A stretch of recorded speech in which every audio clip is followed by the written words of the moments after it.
Sekarang ini, isu kesehatan mental semakin sering dibicarakan. Tapi tanpa sadar, kita masih sering menganggapnya tidak begitu penting.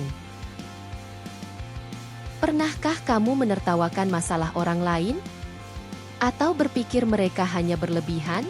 Sikap seperti ini, meski tanpa niat buruk, justru membuat stigma tentang kesehatan mental semakin kuat. Kenapa kita sering mengabaikan sesuatu yang begitu penting bagi hidup kita? Dan yang lebih penting, bagaimana cara kita mengubah pola pikir ini? Yuk, sama-sama belajar lebih peduli terhadap kesehatan mental.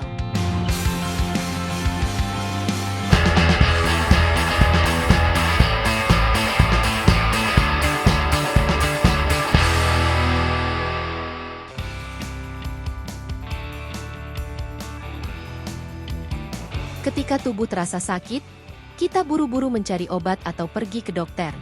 Tapi saat pikiran terasa berat, stres menumpuk, atau emosi tak stabil, banyak yang justru mengabaikannya.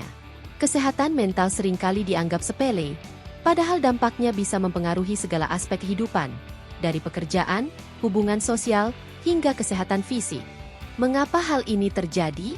Apakah karena kurangnya pemahaman, stigma yang masih melekat, atau kebiasaan untuk menutupi perasaan sendiri? Mari kita bahas lebih dalam. Kekuatan bermain saat keuntungan jadi prioritas.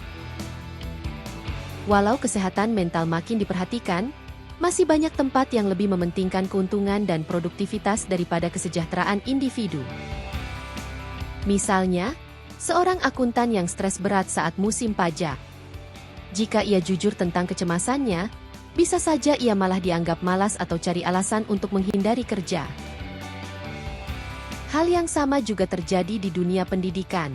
Siswa yang menghadapi masalah mental atau keluarga seringkali tidak mendapat dukungan, malah dianggap hanya mencari alasan agar terbebas dari tugas sekolah. Meski ada perubahan positif, sistem yang ada masih belum punya cukup dukungan dan pemahaman untuk benar-benar maju. Bagaimana kita mengabaikan dan salah paham soal kesehatan mental? Pernah dengar teman yang bercanda menyebut dirinya terlalu perfeksionis hanya karena suka meja rapi? Atau ada yang bilang kecemasan itu cuma terlalu banyak berpikir? Mungkin juga ada yang berkata, sekarang semua orang depresi, seolah-olah itu hanya tren. Padahal, komentar seperti ini justru membuat kesehatan mental dianggap remeh dan jadi bahan lelucon. Bagi sebagian orang, ini mungkin terdengar sepele. Tapi sebenarnya, ini menunjukkan masalah yang lebih besar. Kecenderungan kita untuk tidak menganggap serius perjuangan orang-orang dengan masalah kesehatan mental. Entah itu lewat komentar santai atau penggunaan istilah medis seperti bipolar atau kesulitan fokus untuk hal biasa. Sikap seperti ini membuat banyak orang kesulitan mendapatkan dukungan yang mereka butuhkan. Tapi kenapa ini bisa terjadi? Dari mana pandangan negatif ini berasal? Sejak dulu, kesehatan mental sering disalahpahami. Orang yang mengalami gangguan mental pernah dianggap kerasukan atau dikutuk, sehingga dijauhi oleh masyarakat.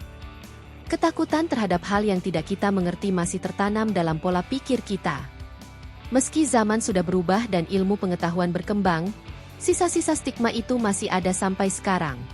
Karena banyak gangguan mental tidak menunjukkan gejala fisik, banyak orang menganggapnya tidak serius seperti penyakit fisik. Padahal, dampaknya bisa sama beratnya. Selain itu, stigma ini bertahan karena kita sulit menerima bahwa siapapun bisa mengalami masalah mental.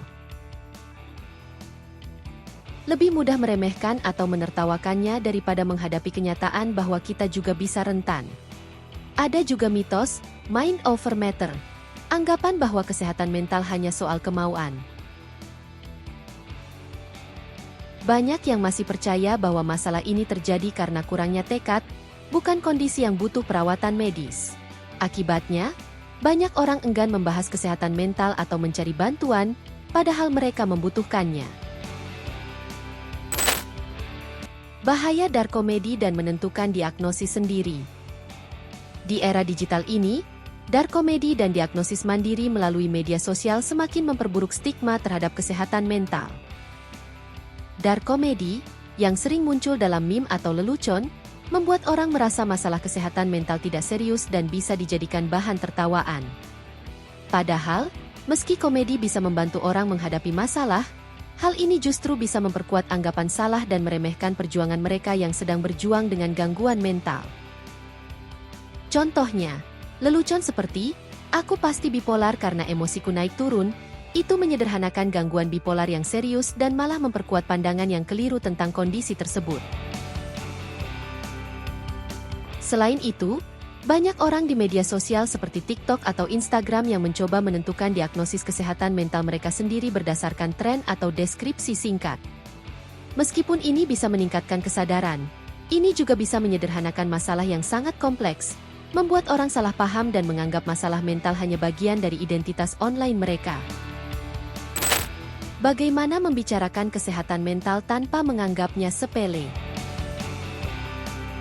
Jadi, bagaimana kita bisa mengubah cara kita berbicara tentang kesehatan mental?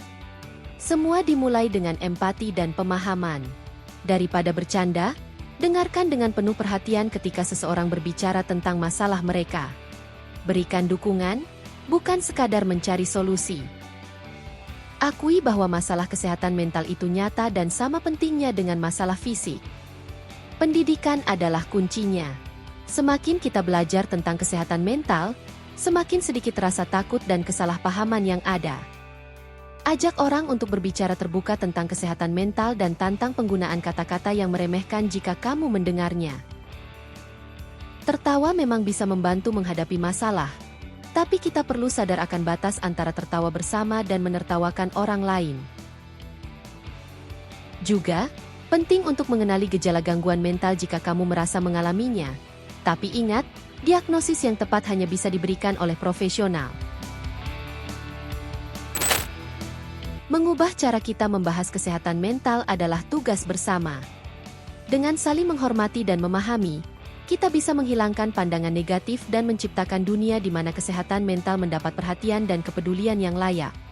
Saat kita memahami kenapa kesehatan mental sering diremehkan, kita bisa mulai mengubah cara berbicara tentangnya. Ini akan membantu menciptakan lingkungan yang aman, di mana orang bisa berbagi tanpa takut dihakimi. Ayo mulai diskusi di kolom komentar. Bagaimana kita bisa saling mendukung dalam perjalanan kesehatan mental kita? Bagikan pendapat dan wawasanmu. Kalau kamu merasa video ini bermanfaat, jangan lupa like, share, subscribe, dan tonton video lainnya. Terima kasih sudah menonton. Sampai jumpa di video berikutnya.